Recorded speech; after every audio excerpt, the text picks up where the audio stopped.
The standard protocol. Dr. Elena Vasquez pressed the atmospheric scanner against the rust-colored soil, watching familiar readings populate her visor display. Oxygen, 0.02%. Nitrogen, 73%. Carbon dioxide, 26.8%. The numbers held steady, exactly as predicted for Kepler 442b's toxic atmosphere. She moved through her checklist with practiced efficiency, each measurement confirming what 17 previous surveys had established. The air would kill her in minutes. The suit's recycling system hummed its steady rhythm, feeding her the processed oxygen that kept her alive on this barren world. The scanner beeped completion. Elena straightened, preparing to return to base camp, when she noticed the small crack in her helmet's faceplate.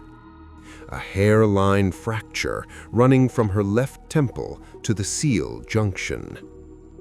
She should have panicked, should have activated emergency protocols. Instead, she found herself studying the crack with detached curiosity, watching it spread slowly across her field of vision like ice forming on glass. The suit's alarm system remained silent. Her breathing continued, steady and unlabored, as the fracture reached the helmet's edge. A thin whistle of air began to escape, or perhaps enter. She couldn't tell which. The atmospheric readings on her display flickered once, twice, then stabilized at the same lethal values. Elena touched the crack with her gloved finger. The breach widened under pressure, creating a gap large enough to hear the wind outside. She was still breathing normally.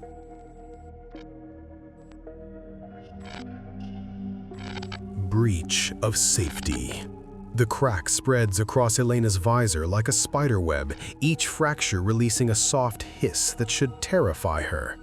The atmospheric readings on her wrist display red, methane, sulfur compounds, trace ammonia, nothing human lungs could process, nothing that wouldn't burn her throat raw in seconds. The seal gives way completely. Alien air rushes against her face, carrying the metallic tang of iron oxide and something organic she can't identify. Her training screams at her to activate emergency protocols, to reach for the backup oxygen canister, to run. Instead, she inhales. The breath comes easily. Her lungs expand without burning. No choking, no convulsions. The air tastes strange, slightly bitter, thinner than Earth's atmosphere, but her body accepts it like water accepts water. She takes another breath, then another, each one as natural as the thousands she's taken since landing on this planet. The impossible normalcy settles over her like a weight. Elena stares at her atmospheric readings, watching the numbers that should spell death. Methane concentration, 23%. Oxygen, 2.1%. She breathes again, deeper this time, testing the limits of what her body should reject. Her pulse remains steady, her vision stays clear. She removes her remaining helmet completely, letting it fall to the rust-colored soil.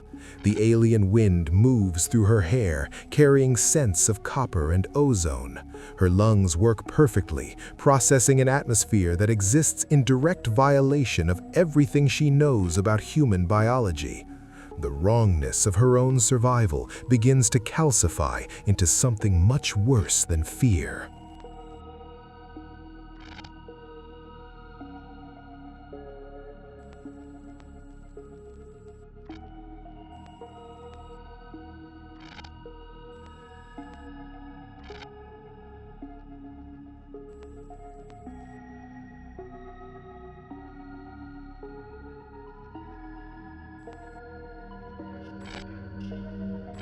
The readings don't match. Elena's hands shake as she cycles through the atmospheric readings for the 7th time. Methane, 78%. Hydrogen sulfide, 19%. Oxygen, 0.02%. The numbers haven't changed. They never change. She touches her throat, feeling the steady rhythm of her breathing. In, out. The air tastes faintly metallic, but it fills her lungs without burning, without killing her. The scanner beeps. She runs it over her own body, watching the display. Blood oxygen saturation, 98%. Heart rate, elevated but stable. No cellular damage from toxic exposure. Impossible. She cross-references the readings with the station's backup sensors. All systems confirm the atmosphere outside should have killed her within minutes. The gas mixture would dissolve lung tissue, trigger massive organ failure, cause agonizing death. Instead, she feels fine. Elena pulls up archived data from Earth, comparing atmospheric compositions. The numbers blur together as she searches for some explanation, some variable she missed. Her coffee grows cold. Hours pass. The readings remain constant. Her survival remains inexplicable. She stands at the lab window, staring at the alien landscape where she walked without protection, where she breathed poison and lived. The twin suns cast long shadows across crystalline formations that shouldn't exist in this toxic soup of gases. Elena raises the scanner to the window, pointing it outside. The display flickers once, showing impossible readings that make no sense, then returns to normal. Methane, hydrogen sulfide, death. Memory fragments. The terminal flickers as Elena scrolls through her personnel files. Training records stretch back 18 months, but gaps appear like missing teeth. Between combat protocols and xenobiology assessment, a single line entry.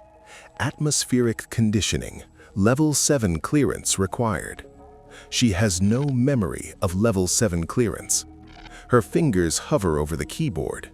The ship's recycled air tastes metallic, familiar. She breathes without thinking, the way she always has, the way she was taught. Another file opens. Biological Perception Framework, Implementation Phase 3. The timestamp shows her participation date, her biometric signature confirming attendance. She remembers nothing. The documentation describes respiratory response conditioning and atmospheric dependency integration. Words that should mean something, that feel like they should unlock understanding. Elena closes her eyes and tries to remember learning to breathe. Every human learns, doesn't they? But when she reaches for the memory, she finds only whiteness, clinical whiteness. And beneath it, something else stirring. A sensation like drowning in reverse, air flowing differently, her chest moving to rhythms that don't match the steady hum of the life support systems. The computer screen reflects her face, but for just a moment, her reflection seems to breathe without her lungs moving.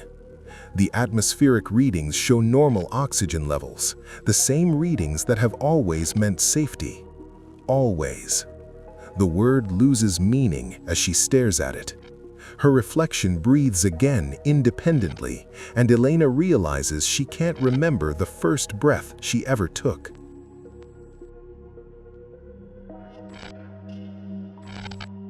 The other colonies.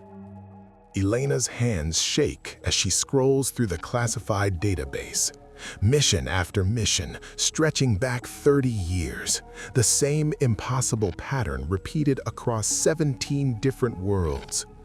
Kepler 442b 2087. Subject removed EVA suit at 1432. Atmospheric composition 73% methane, 24% nitrogen, trace ammonia. Subject remained conscious for 6.4 hours before psychological breakdown. Proxima Centauri B 2091. Helmet breach at 0915. Vacuum exposure should have been fatal within 90 seconds. Subject reported breathing normally. Recommend immediate memory modification protocols. Gliese 667C 2094. Entire crew survived unprotected surface EVA for 2.3 days. Atmospheric analysis confirms toxic sulfur compounds. All subjects experienced identical delusion of breathable air. Post-mission psychiatric evaluation shows complete reality dissociation. Each report ends the same way. Survivors transferred to specialized facilities. Records sealed. Families told about tragic accidents in space. The timestamps blur together. Decades of impossible survivals. Decades of buried truth. Elena realizes she's counting her own breaths now. Each one shouldn't exist. Each one is evidence of something vast and methodical, reshaping human perception across the galaxy. The final entry is dated 3 days ago. A different colony ship, a different world. The same lie. Her reflection stares back from the dark monitor screen, and for just a moment, she can't tell if she's breathing at all.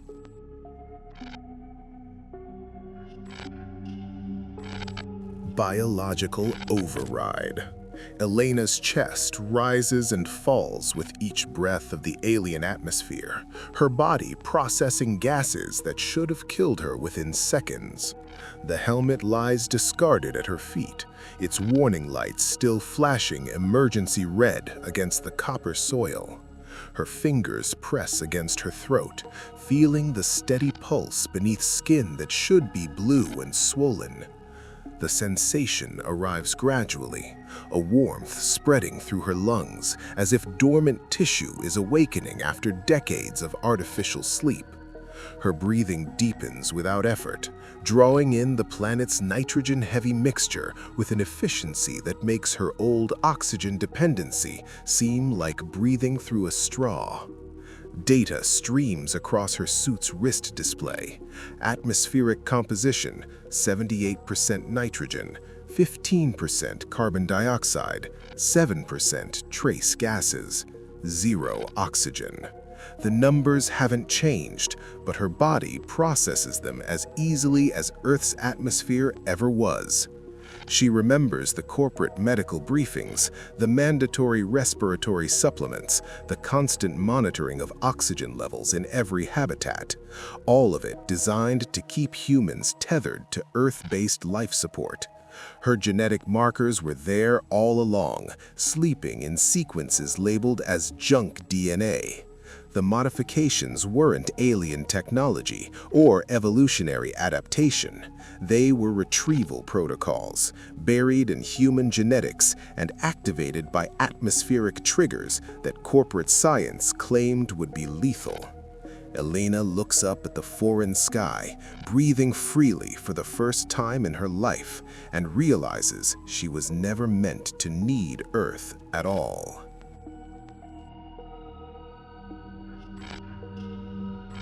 The breathing dead.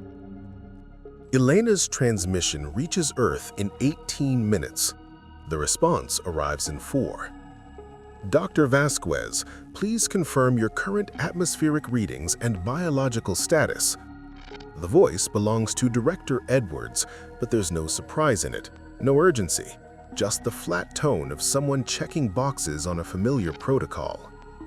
She reads her vitals aloud, oxygen saturation holding steady at impossible levels, carbon dioxide processing normally, brain function enhanced beyond baseline parameters. Edwards acknowledges each reading with clinical detachment. Elena, you've accessed Phase 7 atmospheric adaptation. Congratulations. Please prepare for extraction briefing. The words settle into her enhanced consciousness like stones into still water.